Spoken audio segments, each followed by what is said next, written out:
Bonjour, chers amis. Il me fait plaisir de vous accueillir à cette émission de Foi et Télévision chrétienne. Notre conférencier aujourd'hui est l'abbé Jacques Kabengou, qui nous présente la troisième tranche de son enseignement, Résurrection du Christ et pardon des péchés. Accueillons chaleureusement l'abbé Jacques Kabengou. Merci. Le thème que nous développons depuis un certain temps essaie de poser un lien entre la résurrection du Christ et le pardon des péchés. Comme référence officielle, j'ai pris la citation qu'on trouve dans Luc quand on parle de deux disciples d'Emmaüs, Jésus lui-même qui se réfère aux Écritures et il donne la mission du Messie. C'est pourquoi le Messie va souffrir, il ressuscita au troisième jour et en son nom, on annoncera le baptême pour le pardon des péchés. Ce pardon des péchés ne se trouve pas uniquement dans le Nouveau Testament. Il est déjà annoncé dans l'Ancienne Alliance. Mais comme nous avons déjà vu les références de l'Ancienne Alliance, le moment est venu de continuer avec ce que le Nouveau Testament nous donne comme information en ce qui concerne la résurrection du Christ et la rémission des péchés. Il y a un texte magnifique que j'aime beaucoup et que vous connaissez bien, qui se trouve dans Marc au chapitre 2, versets 1 à 12. C'est le texte du paralytique. Voilà que dit le texte, tout le monde à Capharnaüm savait que Jésus était à la maison. Et les spécialistes de nous dire probablement que Jésus avait son pied à terre à Capharnaüm. Il allait prêcher, il revenait, mais il revenait toujours à Capharnaüm. Alors les gens dans la cité, Jésus est revenu. Alors comme on savait que c'était un bon prédicateur, comme on connaissait ses dons de guérison, alors on s'est dit, nous allons aller l'écouter. C'est ainsi qu'en ce jour-là, la maison était remplie de monde, le monde qui est venu écouter, qui est venu se nourrir de la parole de Dieu, et aussi peut-être de demander des prières de guérison. Voilà qu'arrivent, comme nous connaissons l'histoire, ces personnes-là avec leurs amis qui étaient paralysés. Ils arrivent impossible d'entrer dans la maison parce que la pièce était pleine. C'est ainsi qu'ils vont trouver l'idée ingénieuse d'aller sous le toit et de faire descendre leur ami juste en face de Jésus. Alors, ce qui est frappant, c'est de voir que, en fait, toutes les personnes qui vont voir ce malade-là descendre, un paralytique, quelqu'un de paralysé, de malade, tout de suite, la foule va se dire, voilà un cas, et nous allons bientôt assister à une guérison. La même chose, les personnes qui ont accompagné le malade s'attendent à ce que Jésus, tout de suite, en le voyant, puisse le libérer de la paralysie. Chose frappante, le Seigneur regarde le malade au-devant de lui et lui dit tout simplement, « Mon enfant, tes péchés sont remis. » Scandale devant les pharisiens qui étaient là. Comment ose-t-il pardonner les péchés parce que Dieu seul peut le faire? Peut-être déception du côté de la foule qui s'attendait à voir un acte merveilleux, un acte de puissance de guérison. Peut-être aussi déception du paralytique, parce que certainement quand on le faisait descendre, lui, il se faisait descendre pour se faire guérir de sa paralysie physique. Alors le Seigneur qui voit dans le cœur, il répond aux pharisiens, « Oui, mais c'est facile quand on dit « Vos péchés sont pardonnés ». La personne qui le voit, il n'y a personne qui peut mettre le doigt dessus. Alors, qui est le plus facile? Est-ce de dire, lève-toi et marche, prends ton grabat et va chez toi, ou bien de dire que tes péchés sont pardonnés? Alors, il dit au malade, lève-toi et marche, prends ton grabat et rentre chez toi. Et c'est ce qui arrive. Donc, pour dire, mes amis, regardez ce cas-là. Notre Seigneur voit le cœur des gens, le cœur des personnes. Il a vu cet homme-là qu'on a fait descendre. Ce qui a primé pour lui, c'était son cœur, c'était l'intérieur. C'était la paralysie intérieure qui primait d'abord qu'il fallait guérir, parce que cette personne avait besoin de purification intérieure. On lui a pardonné les péchés. La mission première de notre Seigneur consiste dans la rémission des péchés. La première chose à faire, c'est purifier l'être humain, c'est nettoyer son intérieur, c'est purifier son intérieur. Pour dire que dans notre approche de l'être humain, très souvent, nous négligeons l'aspect intérieur. Regardez comment nous sommes habitués à soigner nos corps, ce qui est bien. C'est un savon bien choisi que nous utilisons, des lotions bien choisies, du parfum, ce qui est bien. Et nous essayons de porter les habits comme il se doit. Et quand nous sommes invités, eh bien, nous nous habillons comme il se doit en vue de respecter la personne qui nous a invités. Alors, on fait facilement attention à l'aspect physique, à l'apparence. Maintenant, ce que le Seigneur à quoi il nous convie aujourd'hui, de même que nous faisons attention à l'apparence physique, il faudrait faire aussi attention à l'apparence, disons, à l'intérieur. Il faudrait faire attention comment notre cœur, dans quel état se trouve notre cœur. Si nous utilisons le savon pour nous laver, enlever les saletés, pour bien se présenter, il faudrait faire la même chose pour notre cœur. Il faudrait prendre l'habitude de travailler notre intérieur. Et ce qui prime, c'est d'abord l'intérieur. Regardez, le Seigneur ne néglige pas l'extérieur. Il commence par l'intérieur. C'est-à-dire qu'il y a un rapport entre le cœur et le corps. Il y a un rapport entre l'esprit intérieur et le physique. L'être humain n'est pas seulement physique, n'est pas seulement corps. Il a aussi esprit, il a aussi âme. Alors, maintenant, nous autres, dans notre approche, nous semblons mettre un peu trop d'accent sur le corps. Et souvent, nous oublions l'intérieur. Alors, ce texte-ci nous rappelle d'abord qu'il faudrait commencer par l'intérieur. Tout commence par l'intérieur, par le cœur, par l'âme. Quand on a travaillé l'âme, alors l'âme s'exprime par le physique, par les gestes extérieurs. Le Seigneur pardonne les péchés. Parce qu'il a pardonné les péchés, parce que cet homme est devenu intégral, toute intégralité en lui-même, et voilà qu'il va obtenir la guérison physique. Il y a un rapport entre l'intérieur et l'extérieur. Quand nous ne soignons pas bien notre vie intérieure, notre vie spirituelle, alors commence la perturbance dans nos relations humaines. Quand nous avons négligé la vie de prière, quand nous avons négligé la méditation, quand nous avons négligé de nourrir notre intérieur, alors notre extérieur est affecté. Alors notre extérieur ne peut plus mener une vie harmonieuse. Alors on vit dans la haine, dans le dédain. Alors on cause des problèmes dans notre entourage parce qu'on a négligé l'intérieur, parce qu'on ne fait jamais attention à l'intérieur. On met trop d'emphase sur l'extérieur. Je pensais à une chose. Généralement, nous sommes invités, des amis nous invitent pour un repas, ce qui est bien. Et la coutume, c'est que nous apportions un petit cadeau. Parfois, c'est une bouteille de vin, ce qui est bien. Et, comme je le disais au début, on s'habille convenablement pour aller répondre à l'invitation.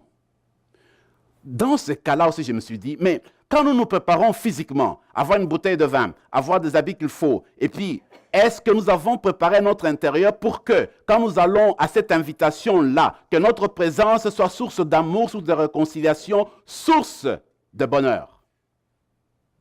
Nous ne pensons jamais à l'intérieur, nous pensons à l'extérieur. De même que nous faisons tout pour venir apporter, nous montrer notre geste d'admiration à notre hôte, de même, nous devons préparer notre intérieur pour que notre présence à cette rencontre-là ne soit pas cause de division. que notre présence à l'endroit où on nous a invités, que ce soit, eh bien, source de réconciliation, de pont d'amour et de joie. Mais comment le faire si notre intérieur n'y est pas préparé?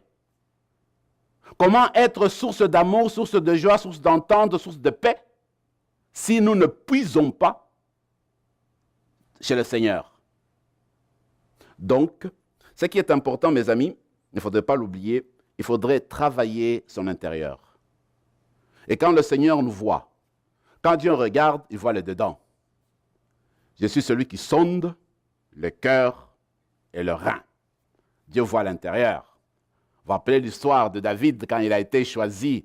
Alors, Samuel est parti et puis il se disait, quand il a vu l'aîné des fils de Jessé, il a dit, oh, c'est certainement celui-là. Regarde comment il est costaud, comment il est bien bâti. C'est tellement celui-là que le Seigneur a choisi. Dieu a dit, non, du tout. Vous regardez le physique, moi je regarde l'intérieur. Alors, c'est cela qu'il faudrait donc faire attention à notre intérieur. Vous savez, on parle, vous avez déjà entendu parler du père Henry Newman.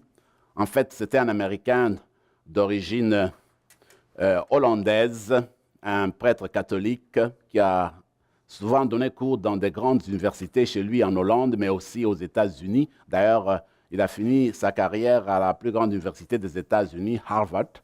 Et puis, ce qu'il a fait, en fait, c'est qu'il raconte dans sa vie, il dit ceci. Il a eu une vie comme professeur d'université, une vie remplie de succès, parce que ses écrits étaient admirés dans le monde entier. Et même, ses collègues ne cessaient de le louer, les étudiants aussi. C'était tout le temps qu'on lui présentait des fleurs. Et c'était objectif, c'était un homme bien structuré, qui présentait bien sa manière de penser. Et voilà que, dit-il, il sentait toujours une insatisfaction dans sa vie. Il y avait comme quelque chose qui lui manquait. Il voulait faire quelque chose de plus. Il ne se trouvait pas satisfaction. Il y avait un vide en lui, dit-il. Il y avait de l'inquiétude, de l'anxiété, disait-il. Un jour, il rencontre Jean Vanier. Et puis, avec l'échange, il se décide de quitter l'université, de quitter son poste de professeur et de se faire un membre de la communauté de l'Arche.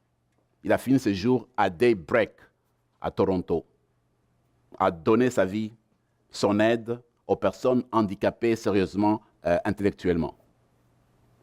Et il raconte qu'à ce moment-là, il a compris en fait que tous les honneurs qu'il avait à l'université, tout ce qu'on racontait sur lui de bien, ne pouvait pas l'aider à répondre aux besoins de ce monde-là qui l'entourait. Alors il dit qu'il a compris à ce moment-là que l'être humain est le même, que tu sois professeur à l'université, que tu sois dans n'importe quelle étape de ta vie, que tu sois une personne handicapée, sérieusement, eh bien tu es un être humain, que l'humanité est la même.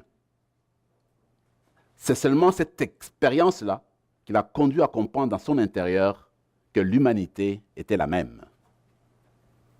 Le Père a fait un effort, a fait une découverte intérieure. Il a retrouvé la paix qu'il cherchait, parce que sans son intérieur, il ne pouvait pas continuer à faire ce qu'il faisait. Voilà pourquoi l'intérieur est important. 3 nouveaux DVD avec le Père René Larochelle. Guetteur dans le désert et sentinelle de Dieu, le prophète est un veilleur et un éveilleur afin d'arracher les gens à leur torpeur. Si le prophète se tait, l'Église se meurt. Être prophète, c'est crier la souffrance de Dieu. Pour commander, détail à l'écran. Tout est accompli. 3 nouveaux DVD avec l'abbé François Kibwenge, dans lesquels il explique que les acquis de la croix sont à notre portée, que délivrance et libération sont maintenant disponibles. Que nous reste-t-il encore à faire? N'hésitez pas à vous procurer ces 3 nouveaux DVD avec l'abbé François Kibwenge. Détail à l'écran.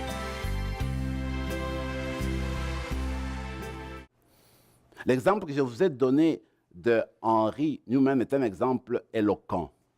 D'ailleurs, de lui-même, il dit une fois qu'il est parti en France alors qu'il était logé dans une communauté de l'Arche, il voulait écrire un texte sur le Jésus de Roublev. Il dit, il s'est mis à table, mais les idées ne venaient pas. Il dit qu'il était agité à l'intérieur. Il est parti à la bibliothèque pour aller puiser, prendre de l'information, s'inspirer. Ça n'a pas fonctionné. Il a pris 2-3 jours. Il n'arrivait pas à pondre, il n'arrivait pas à écrire. Les idées ne venaient pas parce que son intérieur n'était pas prêt. Son intérieur était agité, dit-il lui-même. Alors il s'est mis en prière. Il dit, Jésus, tu vois, je voudrais écrire quelque chose sur ton image qui est devant moi, de Roublev. Inspire-moi. Dis-moi ce que tu aimerais que je dise sur ton visage, sur tes yeux. Qu'est-ce que tu voudrais que les personnes qui te voient puissent sentir, puissent ressentir? Dit-il de lui-même, après quelque temps, c'était le flot des idées. Alors il a commencé à écrire. Il a écrit un texte que vous pouvez trouver sur le Jésus de Roublev. Il parle de ses yeux, il dit que les yeux de Jésus, au fait, c'est un bon regard qui nous cherche, qui veut nous protéger, qui nous guide, etc. Donc, l'intérieur est important. Il y a quelques années, j'avais une paroisse au sud de la ville, pas loin de Alta Vista. Un jour, je me promenais sur Alta Vista, justement, et puis c'était vers la soirée. Dans ma marche, à un moment donné, j'entends des cris. En fait, ça venait d'une maison. Et puis, je pouvais voir par la fenêtre, parce que c'était la lueur du jour, on pouvait voir déjà la lumière dans la maison. En fait, c'était probablement le mari et la femme qui se disputaient. Mais je pouvais entendre le cri strident de la femme. Quand j'entendais ça de moi-même, de ce cri que j'entendais, je pouvais entendre dans le cri qui disait « tu m'as déçu, tu m'as humilié, tu m'as menti ». Je pouvais ressentir ça parce que pour moi, ce cri-là sortait de l'intérieur profond de cet être-là. C'est une expérience, tout simplement. Je passais et je ressentais ça quand je passais. Il me semble, quand une personne s'exprime du très fond de lui-même, nous pouvons le sentir. Et quand une personne est sincère et dit la chose, ça peut nous toucher et ça peut nous changer quand ça vient du dedans, quand c'est sincère. Et c'est de cette manière-là, en fait, que Dieu s'exprime. Voyez-vous, ce qu'on peut faire, c'est aller chercher maintenant quelques références qui parlent directement de la résurrection. Je propose comme première référence le chapitre 16 de Matthieu qui nous parle justement de Marc, je veux dire, qui nous parle de la résurrection de Jésus. On peut se rappeler dans quel état notre Seigneur est ressuscité. Regardez les circonstances, vous vous rappelez, les apôtres l'ont abandonné par peur des Juifs parce qu'on vient d'arrêter le maître. Alors les disciples, peut-être qu'ils vont en passer aussi. Alors, résultat, c'est mieux d'aller se cacher et d'éviter qu'on vienne nous prendre nous aussi. On risque de connaître le même sort que notre maître. Pierre, on le sait très bien, il a renié par peur. On ne peut pas dire que nous sommes mieux que Pierre, on pouvait faire la même chose. Eh bien, par peur, Pierre l'a renié. Nous le savons très bien et Judas l'a livré.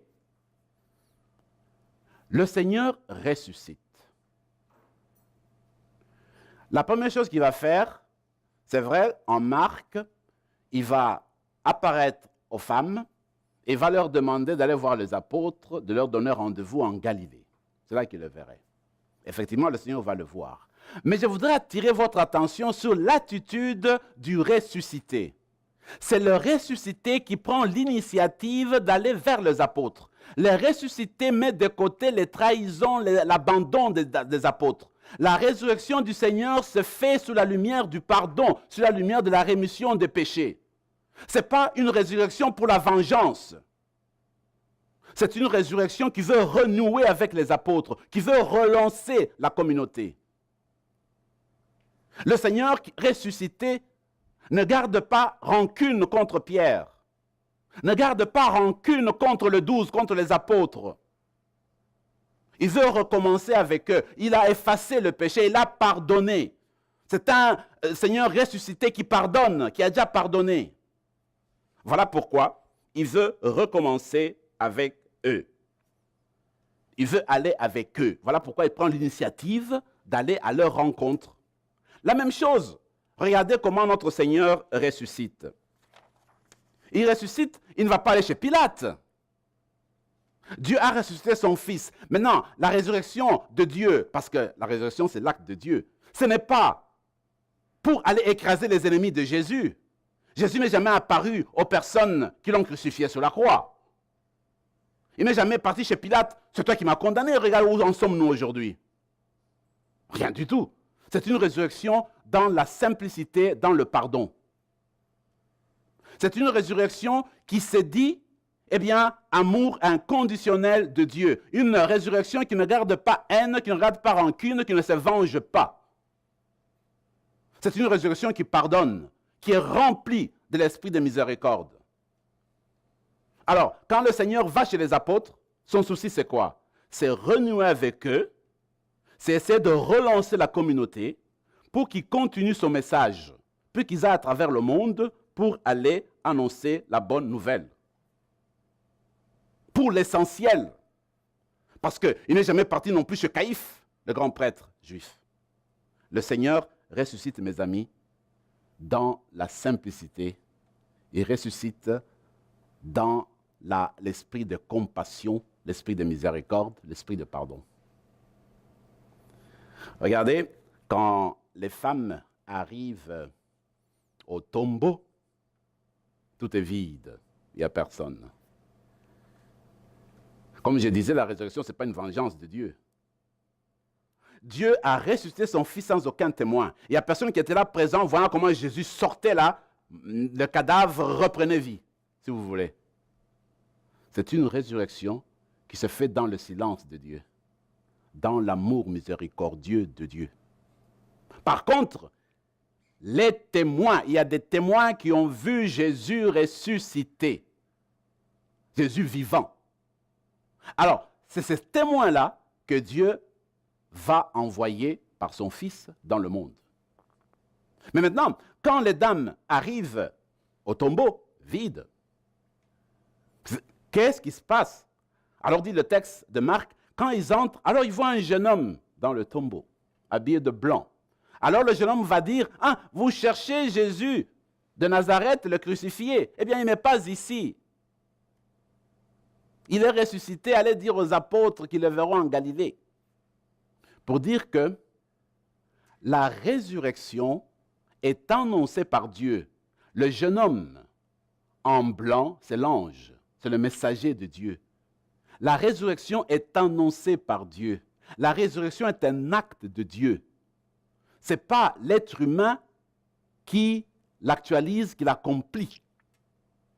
Et même le jour où nous serons ressuscités, ça ne sera pas notre acte à nous. C'est Dieu qui nous ressuscite, c'est l'acte divin, c'est la puissance de Dieu. Alors, ce qu'on nous annonce dans le récit du tombeau vide, c'est que la résurrection est un acte de Dieu. Si la résurrection est un acte de Dieu, le ressuscité vient de Dieu. Si le ressuscité vient de Dieu, eh bien, c'est la source du pardon des péchés. Parce que Dieu seul peut pardonner. Elle est propre de Dieu. La mission, le cœur de la mission de Jésus, nous le disions déjà, c'est le pardon des péchés. L'essentiel, ce qu'il nous apporte, c'est comme ça qu'il a fait avec le paralytique. Il va à l'essentiel, le pardon des péchés. Voilà sa mission. Est-ce qu'il faut négliger l'extérieur? Du tout. On va à l'essentiel, on va à ce qui prime d'abord et on s'occupe des autres choses après.